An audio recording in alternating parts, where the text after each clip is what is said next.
What's up, Three Black Guys with the Mic fam? This episode is powered by BWP Marketing and Hype Voice Creative. If you want to support the show, we would really appreciate that. Head over to our YouTube channel and click the subscribe button. Also, head over to soundcloud.com/Three Black Guys with the Mic and subscribe to our SoundCloud channel. And don't forget to rate and review us on iTunes or wherever you get this podcast. And if you want to support us financially, it's all good. Drop something in our Cash App at Three Black Guys Mic. And now, let's start the show. First of all, let me tell you something. Lamont is just full of shit. Sometimes my mama said, you know, when you don't have nothing nice to say, you should be quiet. People say that Stephen A. is a coon. You agree with that? Everybody got quiet on that one? Okay, Lamont, go ahead. Rudy Giuliani practices voodoo. So he put a voodoo hex on my girl, Hillary, and that's why she got woozy. And the Secret Service had to prop her up and put her in the van. Take us to a break, my dude. It was voodoo, son. I don't know about that voodoo. All right, so ladies and gentlemen, welcome. This is Three Black Guys with a Mic. What is really good? Welcome to Three Black Guys with the Mic. Yes. What's up, gentlemen? What up? What's up, sir? Up? This is a podcast where where politics and pop culture meet, hip hop, debate style. I'm still trying to get that together, Lamont. Sorry. So, this I would is the podcast appreciate where politics meet pop culture and hip hop debate style. We changed our tagline, so I had to get that correct. So, Thank you, sir. I'm Spud, along with my man Lamont Hayes and Maynard Scales tonight. Got a couple things we got to debate: Kanye West for president, as well as who's lying here, August Alsina or Jada Pinkett. Are we supposed to get that started? We starting off hot like that? Yes. Woo! Plus, we'll see Wait, how the wait, minus feelings and who is going to get the cactus? Who is going to get the cactus this week? Real quick, want to let you know that Three Black Guys with the Mic is sponsored by Rugged Evolution. Rugged Evolution has 16 all-natural oil shampoos, balms, and accessories for all your beard needs, gentlemen. All your beard needs. So, Rugged is the new smooth. Go to RuggedEVO.com and use the code 3GUYS, lowercase, 3GUYS001 to receive 10% off of your purchase. Also, if you're listening to us or watching us on Facebook and YouTube, make sure you hit the subscribe button on Facebook. Ding! Give us one of these so that way we continue to, be able to grow the podcast. Also, make sure you go to SoundCloud.com/Three Black Guys with the Mic and subscribe to our SoundCloud channel. Now, I know who I'm voting for president. I'm sorry. Vote. Wait. We got some other business to take care of before we get to the foolishness. Can we address a couple of things really quickly, please? Yes, absolutely. Well, first of all, this just in. Our home girl Keisha down in the ATL, she got the Rona. Yep, So I was about to say that. Okay, so we need to send our shouts and prayers to the home girl. She had a lot on her plate past couple weeks. You know what I'm saying? That is unfortunate. Yeah, and we saw what happened in ATL over the weekend with the plethora of shootings that was going on, and the young 8-year-old that got, unfortunately she lost her life, and we also got to give another shout out to our homeboy Ricky Smiley, because his daughter got shot over the weekend in Houston. You know what I'm saying? I didn't know that part. Yeah, I saw him posted with her, but I didn't see that she got shot. Yeah, but the last updates that I got, and even what he's been posting, is that she did have a surgery. She is going to be fine. But just the simple fact from, what I understand and what people at radio are saying is she was just out with some friends getting hamburgers, bro. You know what I mean? So, we definitely want to reach out to, and put our virtual arms around, a lot of our extended family from across the country, man, because it's real wicked out here. You know what I'm saying? Really wicked. It's serious out here. Yeah. I mean, it's really when you talk about, Keisha Lance Bottoms, she get the, coronavirus. She tested positive. That means everybody can definitely get it, because, it's Secret Service around her. I mean, what I'm saying? She got her upfront team. She got bodyguards. She got security. So everywhere she's going, she's definitely protected. Right. So this thing is not immune to anybody, no matter how much money you got, how much money you don't have. So now we can get into the foolishness. Yeah, let's get to the foolishness. Okay. So Kanye West for president. What is this all about? Why is this now the second time that we are having this conversation about Kanye running for president? I mean, he put on Twitter that he was running for president, and he was for real this time. And he got the 2020 vision happening. What is really good with Kanye? I mean, is this like some more jokes, or is he really trying to make this run? Don't everybody talk at one time. Yo, man. Let's back up. First of all, I'll say his qualifications are as good as Donald Trump's. True. Financially, I would say he's been more successful than Donald Trump. Nobody handed Kanye $200 million as an 8-year-old child.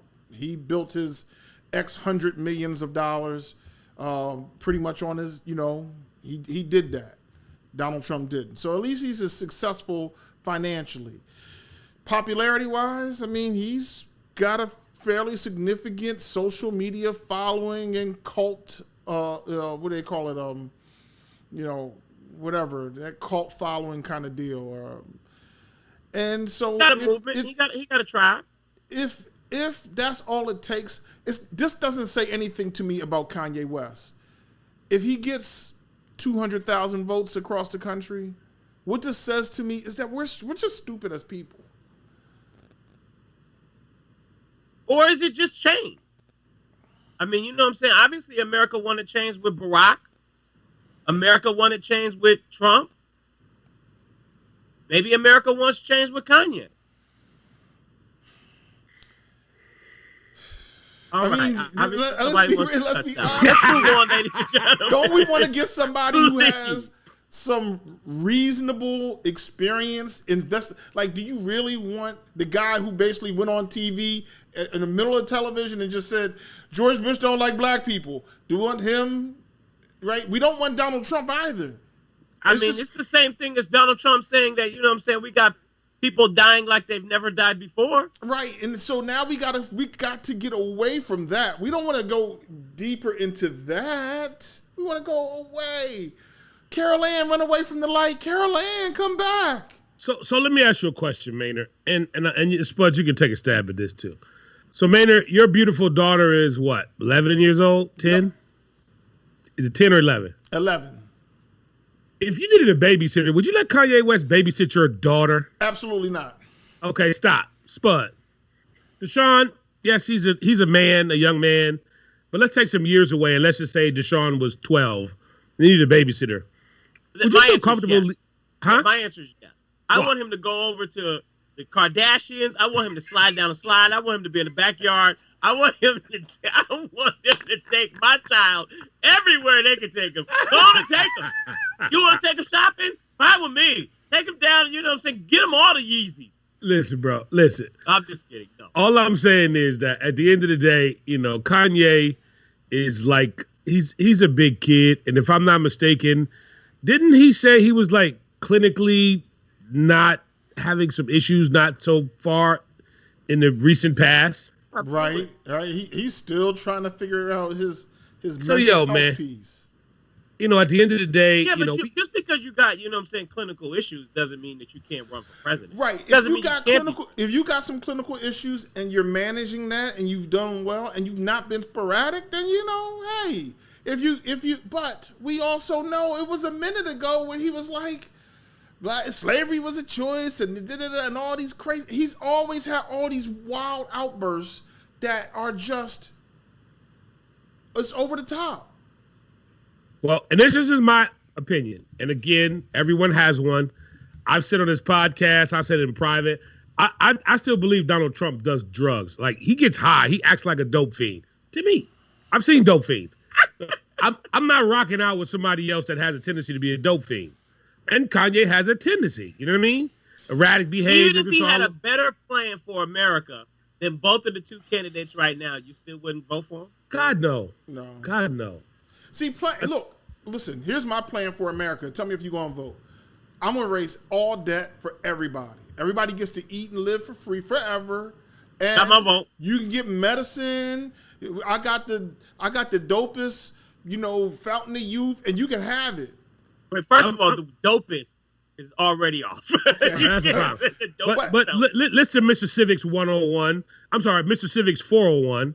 That's the highest, right? I guess in civics, whatever. I mean, you can go 5 and 600 level courses if you right. Okay, civics 601. You know, he can talk all he wants. It's like Donald Trump. At the end of the day, if you don't have the House and the Senate to rock with you, it ain't going down like that. Hold on. This is what I'm gonna say. My plan is that the House and the Senate. I'm gonna do it all for you. I'm gonna come to everybody's house and I'm gonna clean your houses for you. It's a plan, but you can't actually. You can't do it. No. All right, so speaking of plans, let's talk about the plan for Black America. You know, the blacks, you know, have the attention right now. There's a lot going on. This is a lot going on. And then this is just my personal opinion. There's just a lot going on right now when it comes to the attention of what Black America is getting. And I feel, and I could be wrong, this is where you guys come in, where I feel like there's no clear direction of what is happening. I mean, I saw Ice Cube's plan for, you know, Black America. You know, you got Black Lives Matter saying what they want. You got a lot of these different movements saying, you know, what it is that they feel Black people deserve, need, what we should do. In your case, let's start with you, Maynard. What is the plan for Black America? I think the plan for Black America. Well, let me say this: we're talking about largely in part about Ice Cube's piece, right? Right. And I would say, I think that what Ice Cube put together is a good start. There's some pieces that I might not agree with totally, and some pieces I agree with wholeheartedly. And Ice Cube basically invited everybody to say, you know, pick it apart, figure out what you like, what you don't like, add to it, take away, whatever the case may be. I think the big plan is not necessarily a huge fat check to everybody, but a lot of what he said is the investment piece into building the businesses, building the communities, and building the foundation for Black people to go to the next level and do the things that they want. And also that was college. That was he discussed business. He discussed entrepreneurship. He discussed education. He discussed investment in communities, or like some of the big pillars. There are other things, not all of which I'm all that gung ho about, but you know, I think it's a good start. Well, I just think we should shout out to the guy that wrote "Fuck the Police" is out here giving economic plans. You got to give him a W. I mean, are we there yet? You know what I mean? Your death certificate Friday. I mean, it's like that in itself was like amazing. I don't know who's qualified for Black America for the plan. I think again, you know, I think overall, I don't know if we have the proper organization for us to implement the plan, because I do think you have to have some sort of organization. I think we got to just kind of like all over the place. We're kind of like the NBA and the CBA. You know what I mean? You remember that, Maynard? You know, you got all of these leagues and everybody just playing basketball. It's just kind of all over the place. Everybody has an opinion. Everybody wants to do this. You do a little of this, a little of that. And, you know, I don't know. I don't have the answer, but it's just, you know, I think we got to get a little bit more organized on our level. You know what I mean? How do we get to the organization? Does the organization come from, you know, starting with Ice Cube's plan? Let's just say, you know what I'm saying, we started with Ice Cube's plan. And then we threw, you know, Ice Cube threw the ball to Kamala Harris and, you know what I'm saying, Sleepy Joe. Uncle Joe. You know, I'm sorry, my bad. We know somebody's voting for Kanye or Trump. Or, you know what I'm saying, with John Lewis or whatever. I mean, I think that there has to be some sort of structure to this scenario. And then, you know, it can kind of, you know, trickle down. But I agree. I think Ice Cube's plan, you know, is a really good start. I think that, you know, Ice Cube coming together with Black Lives Matter and, you know, AOC and all of these different, you know what I'm saying, organizations. I think that, you know what I'm saying, somebody needs to have a sit down. Everybody needs to have a meeting. Well, let me just add this too, Spud, and this is what I believe, is I think in the plan, it needs to be understood that some of it's generational, that some of the plan we're not going to be around to see, because I think this is about, you know, realistically when Deshaun is a grandfather, you know what I mean, about some of our labor that we put in today is going to be able to benefit his grandchildren. You know what I'm saying? I think we got to have that, a little bit of that, of an understanding, because I think of a lot of us are like, okay, what can we do right now to affect some change right now? And that's to say that you don't affect change now, but I think we got to be a little bit more in the long range planning. What do they call it, Maynard? Urban planning? Is that what they call it? Yes. Yes. we need to get it. We need to get into that game. You know what I'm saying? I think into the long range game, because I think a lot of our game is short. You know what I mean? We trying to run the ball 2 yards, 3 yards, and we just, our playbook is limited. So we got to figure that part out. You want to expand, Maynard? Nah, I don't really have. That's how you debate, Lamont. Now that's how you debate. I mean, that's what it is, man. It's like, again, I hate to say that, but it's like, I think I heard someone say this, that one of the, my favorite guy, you guys don't like him, but that's okay. He was talking about how a descendant. Wait, who's the favorite guy? Tariq Nasheed is my guy. I like Tariq. You know he's going to be rocking with Tariq. Tariq talks slick. I ain't got no problems with him. He always says something foul just because. But he just talked about, something recently about how, realistically, from an economic perspective, slavery was not that long ago, man. Just the economic effects of it. And for us to be post-slavery, we still gonna need like another 50 to 75 to 100 years to at least create a little bit of balance. Well, let me speak to that real quick. You're right. Slavery was not that long ago, but it's not that part that I think that we, this whole thing is about an iceberg, right? We see slavery at the tip of the iceberg, but what's underneath the water. So remember, the Titanic didn't sink because it hit the top of the iceberg. It sank because it hit something under the water. And what we ain't seeing is Jim Crow was in, basically our lifetimes. Right. So shouldn't we add that into the slavery mix? Don't we put that in the gumbo pot? If you want to call it that, yeah. But I get, certainly if you're being inclusive of that, but I think we need to separate the concepts, because when you say slavery, other people will just say, "Oh, well, that ended in 1865, 1867. That was so long ago. You weren't a slave." But we suffered. At least my father certainly, and my mother certainly, and people just a few years older than us certainly, went through a time, right? I was born in 71. There were people who had to go to separate bathrooms in 67, 65.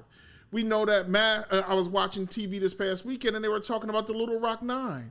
And you got to say, like, the people who are capable of yelling and punching and hitting this young girl just walking to school, like her crime literally was just trying to go to school. That was the only thing she was doing. And you can act and treat her that way, and nobody went to jail. Nobody got arrested for harassing this girl and throwing rocks at her and all these kinds of things. Those people, many of which aren't dead. If you were, she's still alive. You know what I'm saying? I'm talking about the people who actually did the assault, right, on the child, right. So in 1957, for instance, my father was 12. He's 75 now. He's still with me. So that means that there are lots of people who went to school with that girl, who called her nigger, who, treated her with disrespect, who did things to her to harm her. They were 12 years old, and they are still with us. And they raised children who raised children who raised children who very well may be harboring those same racial issues. Somebody is teaching Dylan Roof at 19 years of age to kill black people. Okay, so Maynard, let me ask you this question, and Spud, please forgive me. I need to hijack, okay? So I read the headlines.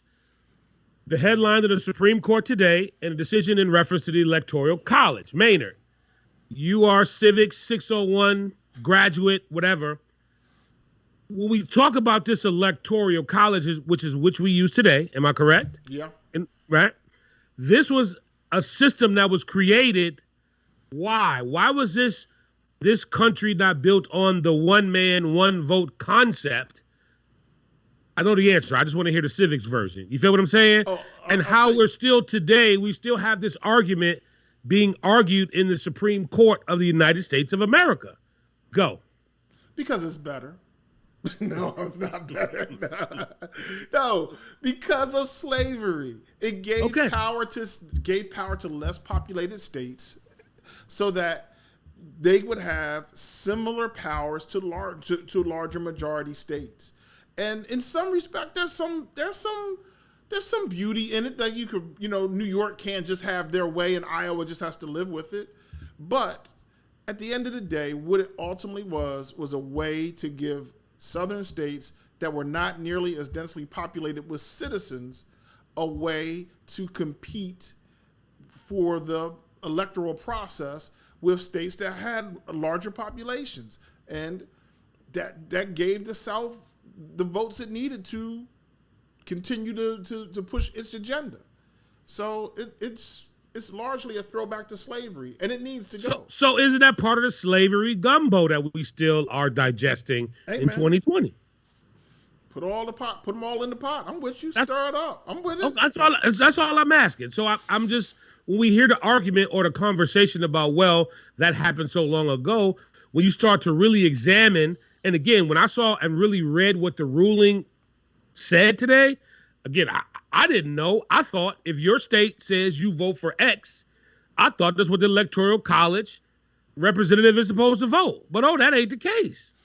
They can pretty much vote for who they want to vote for. Spud, look how popular, look how powerful Lamont just became. But I'm saying, Maynard, as we out here playing these games, worried about. Well, what's the games though, Lamont? Because people don't understand that portion is that even with, and you all gonna get mad at me, part of the argument for some who said your vote doesn't count, it does have some sort of valid, although small, basis to it. Because if you vote for X, but the electoral person in your state says, no, we voting for Y, right, then well, why the hell did I vote? And all of us won to vote for X by sheer numbers. That's going to be the big question, you know what I'm saying? Will this generation, everybody who's out there, protesting, everybody's out there who's, in the Black Lives Matter movement, everybody who's out here talking about we want change, we want to do all these different things. Are these same people going to show up to the polls in November? One, everybody younger than millennials, and then two, because of the same thing that you just said, because they don't ultimately believe that their vote counts. I don't know. This is a mess. I have learned this the other day, and if we don't talk about Hamilton on this podcast today, I'm gonna have a fit because I'm on Hamilton overload. But I've figured out that take your 4th of July weekend and decide to stream it on Amazon. I mean, on Disney Plus this weekend. Well, I'm gonna keep it a buck. You got it on bootleg. You said who? You got a bootleg of it. No, I would never disrespect the homie like that. No. No. He doesn't use the bootlegs anymore. He does the Fire Stick. The Fire Stick. That's not on Fire Stick. That's not on Fire Stick. No, but with Verizon, if you got the Verizon plan and unlimited whatever, you click on it, you get the Disney for free for like a year. Oh. So I didn't know that. Yeah, you need to go. I don't have. Yeah, and put that down. But anyway, this whole thing of the United States of America, the states are not united, and they haven't been since this whole thing came put together. And every state, I hate to say it, a lot of them has their own little way of doing things and thinking as it is today and as it was when this whole thing started. I mean, that's just what it is. So I think there's a lot of hypocrisy even in the term the United States of America, because they're not united. Not at all. But that's a whole nother thing. But if you ain't watched Hamilton and you claim you down with hip hop, you a sucker. Because that's the most hip hop Broadway thing that I saw in person and relived it on Disney Plus, bro. I'm sorry. Right, this is a quick sidebar. I saw it live. I haven't seen it on the Disney joint, which I'm sure is probably the same. That is the best production I've ever seen in my entire life. Ever in my life. There's absolutely nothing other than On the Run Part 2. Right. Other than that, there is nothing stage-wise that touches that. You can't say that you like Big Daddy Kane or that you like Rakim and you don't rock out to this. It's no way. Okay. It's not. Can we get back on the train now? Can we get back on the train? I'm sorry. Okay. All right, cool. I'm sorry. Are people going to show up to polls in November? Yes. Is this generation going to, show up in November? Yes. Banner. I think this generation, there's so much energy out there. Because you call it a movement. You call it a moment. You call it a movement. I think it's a moment. I don't think it's a movement, but I think there's a lot of energy. I mean, movements take a long time, but there's a lot of energy today. We'll see if it becomes a movement and it sticks around and it has the perseverance to be, in this atmosphere for 10, 15, 20 years. Lamont basically said a moment ago that this plan for Black America is a long-term plan. It's urban planning, and it will take a little bit of time. Okay. So that means that Sleepy Joe's not gonna win in November. That's basically what you're saying. I didn't say that. I mean, the numbers got him up right now. What you trying to say? The numbers don't matter? Yeah, but the numbers. I mean, what does that have to do with anything? Oh. The numbers are, what I'm saying, that is what it is. The numbers have Hillary up as well. So why do we even go? Why do we even put numbers out then? Why do we pay attention to that? Because it's something to talk about. The media has to have something to talk about. Because back in the early 80s, CNN created a 24-hour news network and everybody followed. And you got to have something to fill up all that time. Gotcha. Kind of like satellite radio. Gotcha. Clicks and views, baby. Gotcha. Clicks and views. Gotcha. What do you think? Did you see what Styles P said about supporting Trump? Next. Yeah, I saw Styles. Shout to Styles, my guy. What's up? What? What's wrong with Styles? Right, you got a problem with LOX? What you got, man? That the Democrats has not done anything for Black folks, and there's no receipts from Democrats on Black folks. So why would he be voting for Democrats? Okay. I would like to hear that argument. I'd like to hear the argument that the Republicans have. I mean, Donald Trump has, got a couple of Black people win. Who? Donald Trump got he gave your HBU some money.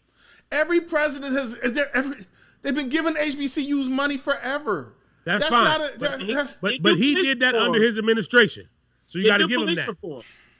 That's nothing. I mean, criminal justice reform. Huh? He did do criminal justice reform. Who did? Donald Trump. What criminal justice reform you talking about? What bill you talking about? And Van Jones and Kim Kardashian. Did a bill pass? A bill pass I didn't know about? He's still gonna get that credit though, man. There's no he did let a couple people slide, bro. Let's keep it a buck. Slide what? What are you talking about? He let a couple of the homies out, man. Come on now. He doesn't have to let a couple of the homies out. It's still on his record. He still is going to have that as a credit. Right. It's during his term. You know what's funny? I'm always curious to know. Every time, why can't you give Donald Trump any props, man? Yeah, why can't you give him nothing? All right, so here's the thing. Let's stick with that. I'll go back to it again. A, he's unpresidential. But let's talk about where we are.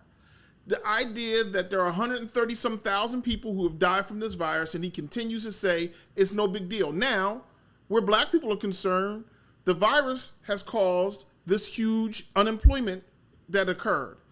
It hurt Black people more on the unemployment side than it did anyone else. Also, where Black people are concerned, the virus has been more lethal to Black people than anyone else. And he just says, it's going to magically disappear. That's helping us? No. I'm just curious. No, yeah, but you still didn't answer the question, Maynard. Or you still didn't. And the question was, every single time we have a conversation about Donald Trump, share with me something. You always pivot to what he's not doing. Share with me something that Donald Trump has done that's worthy of praise, and and if it is, I'll cop to it. So, well, let me ask you this, and Spud, I want to stay on this with you.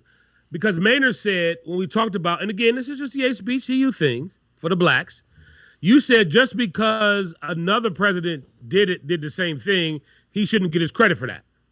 I'm saying it's standard. It's standard. It's been baked in the pie. If you're that's like giving them credit for the sun rising. It's happened. Every president has done that. I'm seeing props 4 years later, and I don't know if those props are still lingering on. Are you suggesting that there was not money going to HBCUs under Bush under I'm not suggesting that. I'm just merely saying every time we have a conversation about Donald Trump, he's an idiot. I mean, look at all the stupid stuff. I literally can just go back and say every stupid thing he's done, and it just we forget because he's filled the channel up with 17 billion stupid things. Okay, he's going to build a wall, of which he's built about 3 miles. Okay, whatever. The Mexicans are going to pay for it. All the Mexicans are rapists, he said. Okay, well, that's presidential. He said, oh, black countries or countries where black people come from are asshole or shithole countries. Yeah, that makes me, that endears me to him. Look, this is the craziest thing. Donald Trump Jr. takes a meeting with the Russians before he becomes president. That he decides to write this letter, Donald Trump Sr., that it was about adoption. What? Where's this new adoption legislation that obviously was so important that he had to take this meeting? That didn't happen. So let me ask you this, Maynard. Anything but cover so let me ask you this, lie. Maynard. Let me ask you this. We got your point. Because you're not going to answer the question, and Spud, we just I'm need just to. saying, give me something. Hold up, wait, my brother, hold up. So Spud, just put this on the board. Maynard won't answer the question, and that's fine. I get so it. Maynard, I'm gonna see if you answer this question. During the 2 terms of Barack Hussein Obama, did he do everything correctly, and did he do everything in a positive nature in terms of the black community? I think he did everything positive. I don't think he did everything correctly. I think he did everything positive in terms of the country. Name something that he's done for the black community. Though. Yeah, one thing that Barack did for blacks. So don't give me the Obamacare. Why not? Hit me with the Obama. That is a huge. That was not just for us. Single parent households are more likely or less likely to be in black communities. More likely. Okay, that's fine. That means that there's a strain on each dollar. Protecting our families with health care is a huge up. That means that those dollars that would normally be going to pay for health care can now pay for food, or can now pay for education, or now pay for investments. That's a huge up. I don't understand what. But that wasn't just for the black community. What I'm saying, that was the question. The coronavirus didn't hurt the black community only, but it hurt us worse. And the healthcare didn't help the black community only, but it helped them most. So it's just you got to just see it that way. There's nothing else to say. Spud, thank you for turning me into a Donald Trump apologist on this podcast, because here's where Maynard is 100% wrong. No one president, whether it be Barack, Donald, George, or Daddy, or we can keep going back, none of them were all good or none of them were all bad. I think, and I could be wrong, there's some things that Donald may have done for our community that he has helped. It may not have even been on purpose. It may have just been an after effect, a byproduct. I think it was by accident. Yeah, totally by accident, because we are not his priority, and I get it. And we can say what we want, but Spud, I don't know how this is going to shake long term, because we had this coronavirus conversation about unemployment benefits and things of that nature. Remember, we were having a conversation of people who have made more money than what they did when they were working. And all of that kind of was basically because of, I don't know, you got to put a mixture of all that with Donald. And a lot of people were saying, I was in this group chat, they were talking about, well, Lamont, do you think that would have happened under Barack? I'm like, I don't know. You know what I'm saying? It did happen under Barack. You said it did? Yeah. When we went into recession, I mean, people was getting some unemployment. Oh, they was getting money? Okay, got it. They weren't getting that CARES Act.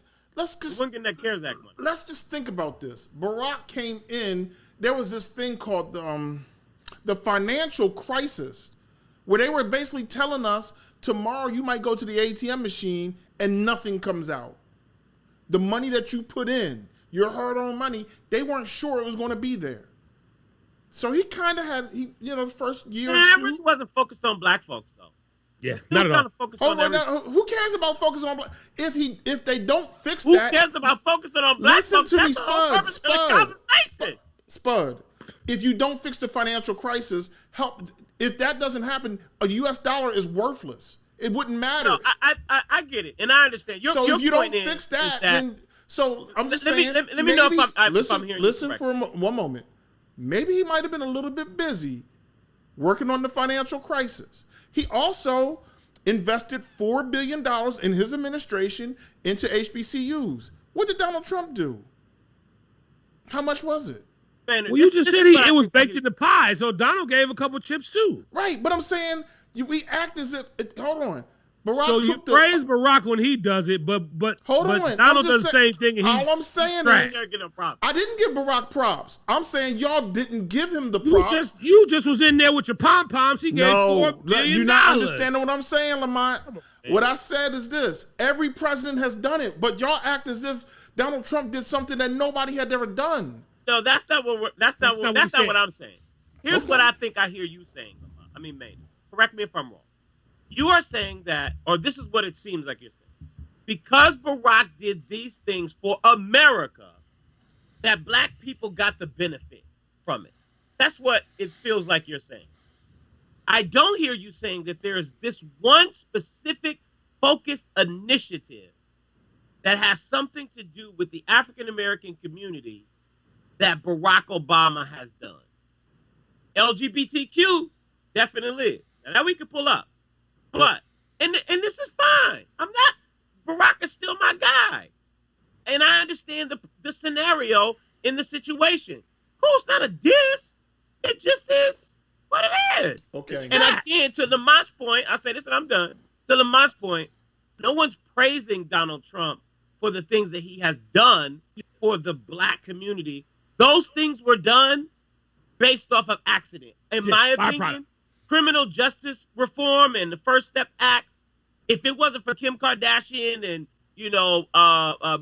Cut 50 and all that other stuff, Donald Trump would have been like, I don't even know what this is. Like, what is this? But because Kim Kardashian was a celebrity and because that's how he rolls, he's like, oh, shoot, of course I'll do this. So these things are not done because these are his initiatives.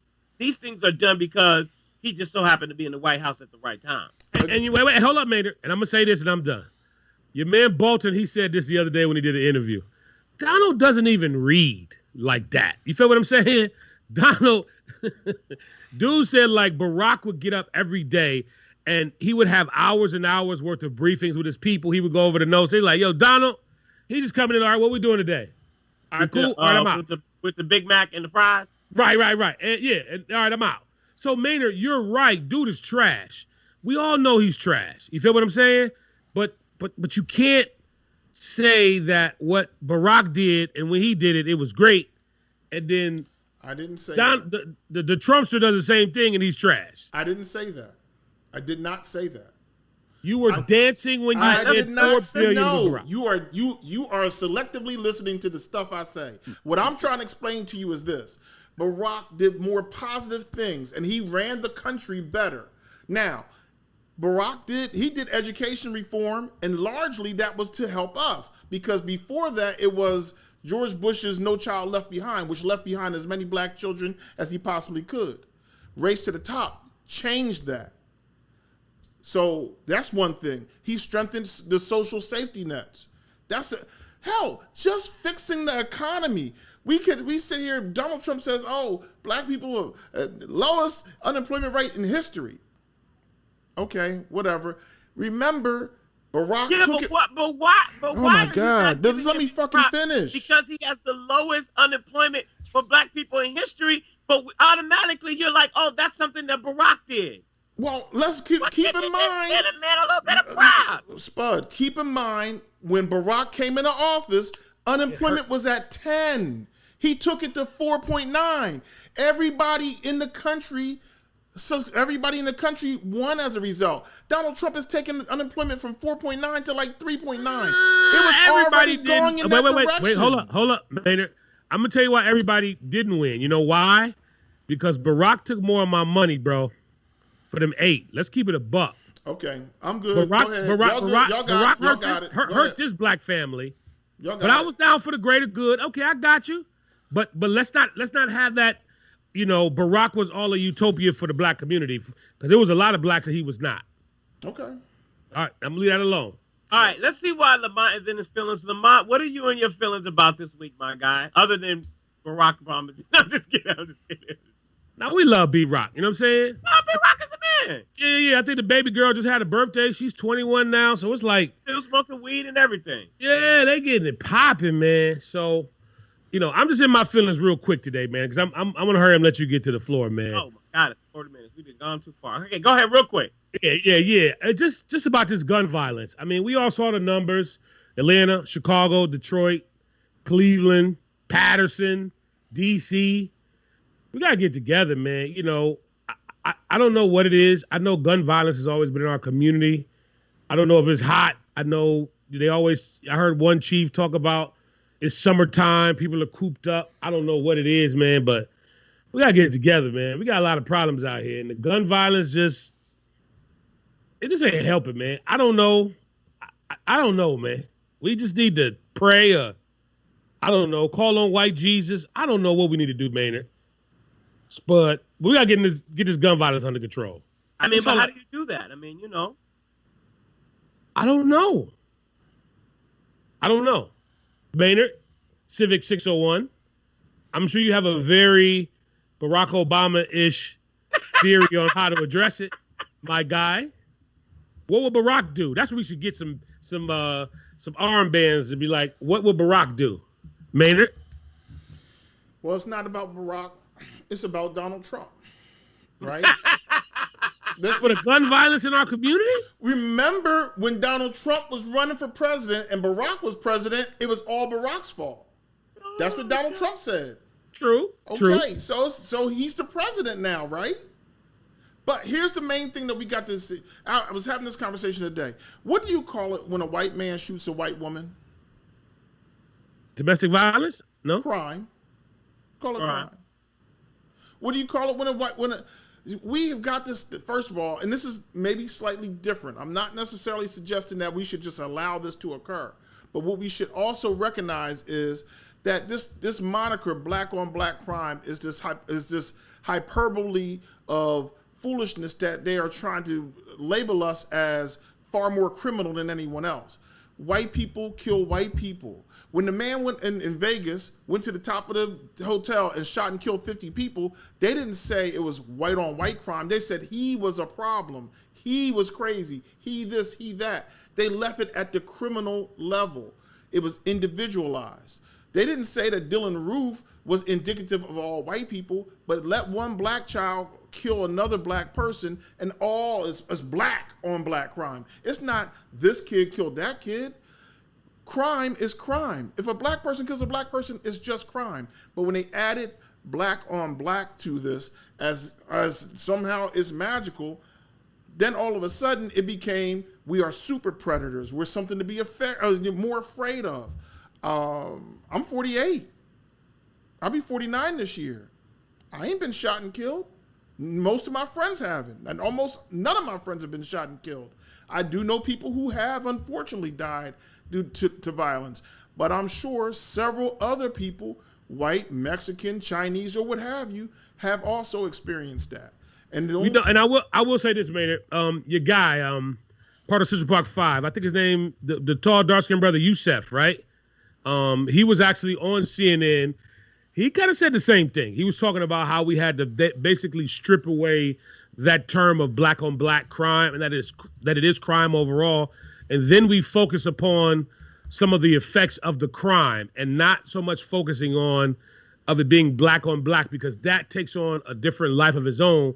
And when he gave that kind of conversation, I say, you know what, that does make a little sense. But whatever it is, I mean, we just, again, this is not new in our community. You know what I'm saying? We all know what it is. Even in Junction City, Kansas, back in them 80s, they was out there popping off, you know what I'm saying, in them streets.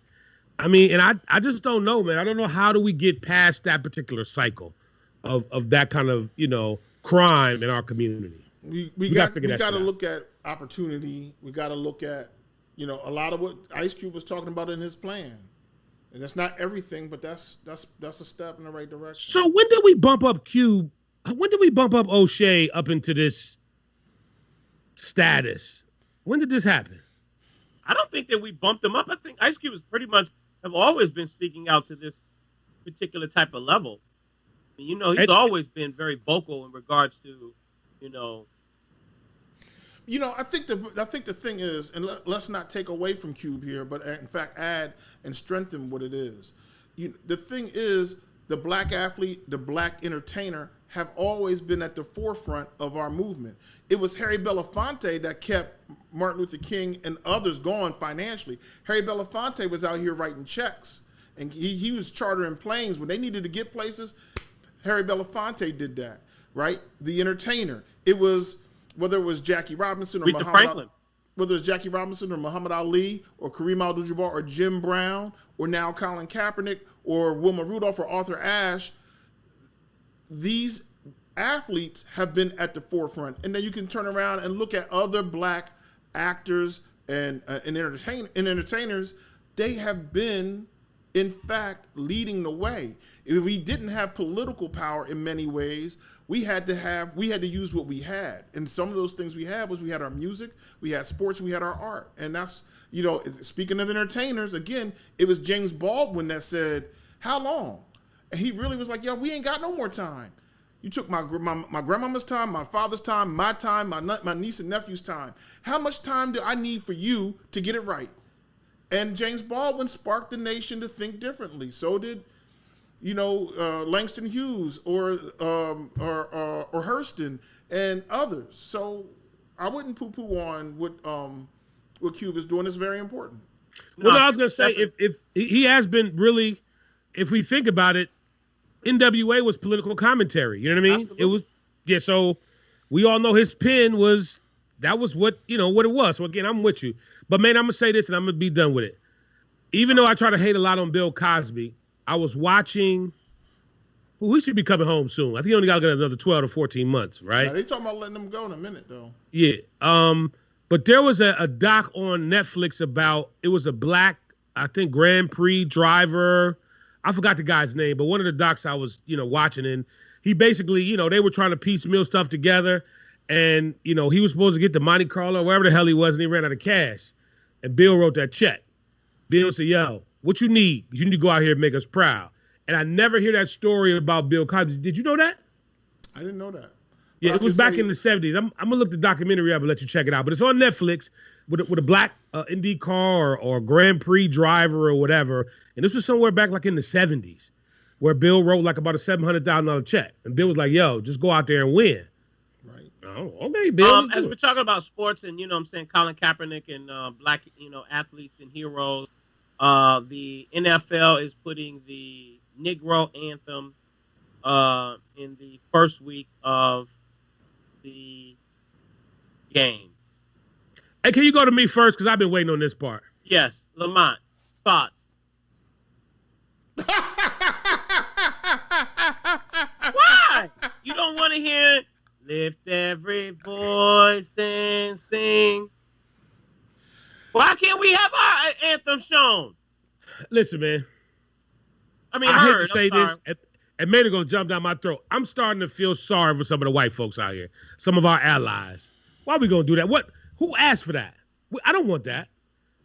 For what? So what are we doing? You got a problem with, the NBA painting Black Lives Matter on the floor?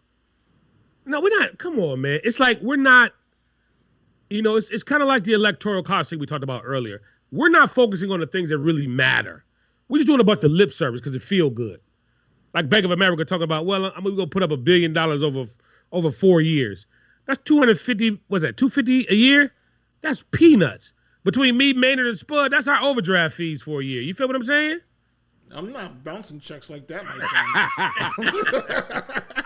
No, sir. No, but on the quiet, I can't afford that. On the quiet, when somebody tell me how much they make off of overdraft fees, 250, that ain't no bread to them boys. So I'm saying, like, this is all a game. You feel what I'm saying? Like, what does that mean? That doesn't do anything. Like, bro, like, let's put our money up and get a team. How about that? Let's play that game. I'm with that.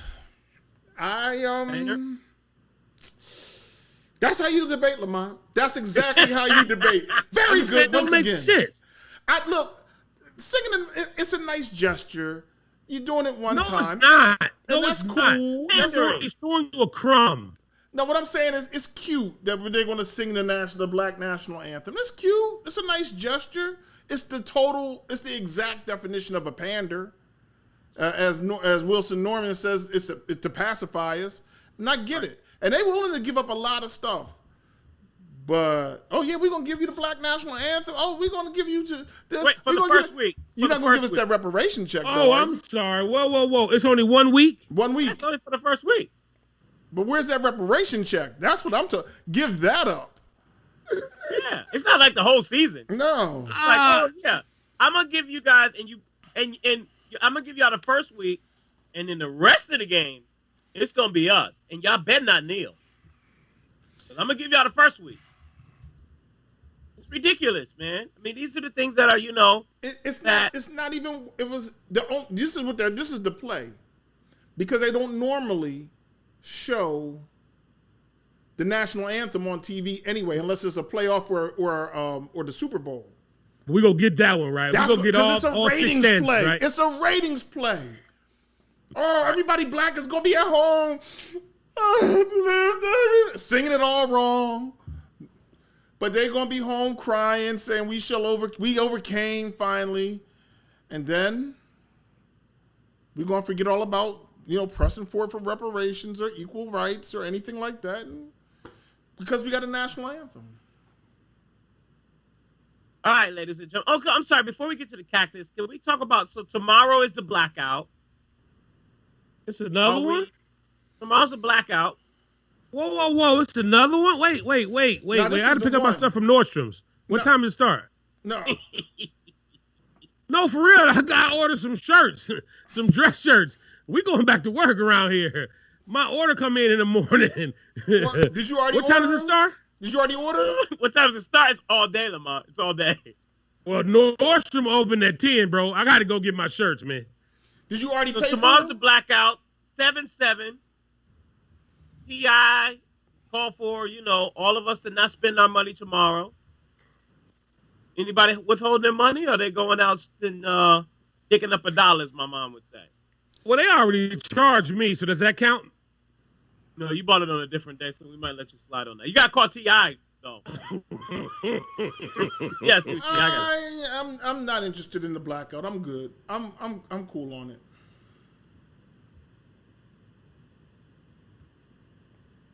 Why are you not interested in the blackout? I'm just curious. It's what I was shopping today. I'll be shopping on Wednesday.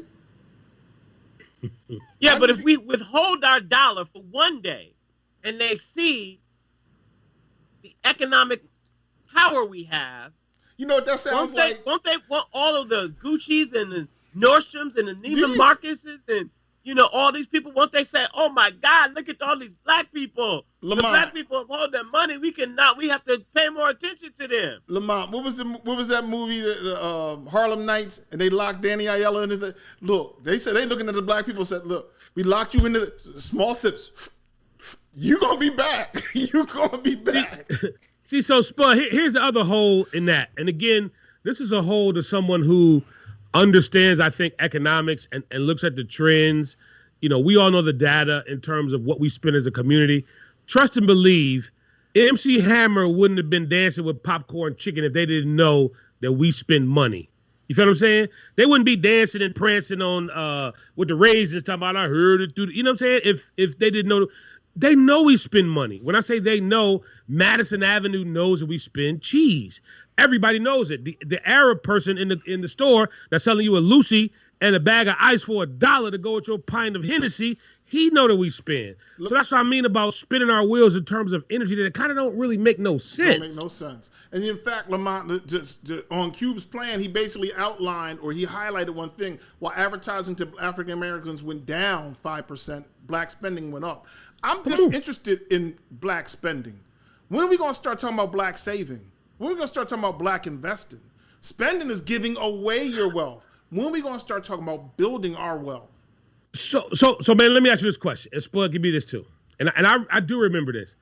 As a child, and maybe this is just growing up in Detroit, there were a certain segment of young black men that thought it was a feat to make it to 18 and be alive and not in jail and have several baby mamas or even to make it to 21 or to be able to go off and go to the service or even, God forbid, you're able to go to college. That was an insurmountable feat because I think psychologically, Maynard, we have been taught like you ain't really going to be here like that. So you got to ball till you fall. You feel what I'm saying? So when you ball until you falling and you out here faking it until you making it, you know, and then you 53 years old and you ain't got 600 when the bottom fall out is because you've been balling till you falling. But you got some Mitchell and Ness throwback jerseys in the closet though. Come on now, but I'm guilty too. You got some $400 Gucci slides, baby. Yeah. So all of that it's a cycle. It's a cycle that you're guilty of, Maynard, of promoting and putting this into the air. Spud, you have programmed young people through music to spin, fake it till you make it, pop the bottles. Lamont is surely guilty of being a part of that foolishness of being in a much larger ecosystem that has promoted that for years. So Maynard, you just can't wake up and be like, yo, we getting ready to save. You can't do that, Maynard. Okay. Well, I mean, you know, I think you can. I think the direction just needs the mentality. I mean, if Jay-Z, it didn't work though. I was gonna say, you know what I'm saying? If Jay-Z could tell you to go from a button up from a jersey, but when he did 444, that didn't really work. But I don't know. Not to the masses, but that was food for us, Spud. We was like, yeah. For us, it wasn't. Yes. Food. I'm saying people that's got the money phone to their ear. Yeah. You're not telling black youngsters. Can we get to the cactus, or do we have time? Let me run through it real quick. The cactus, everybody. I'm going to give the cactus to this woman over here. Her name is Liz Harrington. Let me just let y'all hear what Liz had to say for herself. And it's very fitting that Joe Biden, in this op-ed, has the audacity to literally rewrite the greatest foundational document in the history of mankind, the Declaration of Independence. His woke staffers changed it to not all men are created equal, all people are created equal and are guaranteed equality throughout life. That is not a constitutional republic that we were founded on freedom of opportunity. So what she's basically saying is, when they wrote the Constitution or the Declaration, that it said all men. And then Joe Biden's people said, you know what, we're going to take that to mean today as all people. And she said, nah, it doesn't mean all people. We don't mean for that. We mean for it to be back in those times when I was property of my husband, which she would have been Liz Harrington, when black people were slaves, when if you didn't own property, you weren't allowed to vote. So she doesn't want the freedom for all. She is, in fact, anti what the words are saying. Like, we want life, liberty, and life, liberty, and the pursuit of happiness for all people. But no, this idiot wants to go back to being a slave of some man. In fact, in that time, when they wrote that, if she even thought about speaking in the public square, they would have told her to shut up and go stitch a damn flag up. So she, tonight, gets the cactus. The cactus is brought to you by Rugged EVO. Get your beard game on, y'all. Get your beard game on. I don't have a beard, but I'm hoping that Rugged EVO is going to give me a hand when I get one. So there we go.